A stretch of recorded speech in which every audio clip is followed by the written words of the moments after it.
2 October ते 8 October दरम्यान सुरू देशव्यापी सामाजिक चळवळ दान उत्सव या मोहिमेअंतर्गत शुक्रवारी विठ्ठलनगर सुका कचरा वर्गीकरण केंद्रावर महिला स्वच्छता कर्मचारी यांना भेटवस्तू देण्यात आल्या। हा कार्यक्रम छत्रपती संभाजीनगर महानगरपालिका आणि इकोसत्व यांच्या संयुक्त विद्यमाने आयोजित करण्यात आला होता। मनपा आयुक्त तथा प्रशासक जी श्रीकांत यांच्या मार्गदर्शनाखाली स्वच्छता कर्मचारी यांचे जीवनमान सुधारावा आणि त्यांच्या कामाची परिस्थिती सुधारली पाहिजे यासाठी आवश्यक उपाययोजना करण्यात येत आहे। याचाच एक भाग म्हणून विठ्ठलनगर सुका कचरा वर्गीकरण केंद्रावर स्वच्छता कर्मचाऱ्यांचा सत्कार करण्यात आला।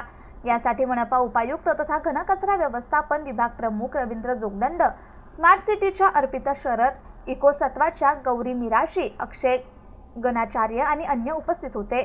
छत्रपती संभाजीनगर महानगरपालिकेने 17 सप्टेंबर ते 2 ऑक्टोबर या काळामध्ये स्वच्छता कर्मचाऱ्यांचे एक आरोग्य शिबिर आणि विविध उपक्रम आयोजित केले होते। एकंदरीत स्वच्छतेसाठी आता नागरिक सगळे पुढे आलेत। लोक पूर्वीपेक्षा आता चांगलं वर्तन करतायत आणि कचरा वेगळा करून घंटा गाडीमध्ये कचरा टाकतायत।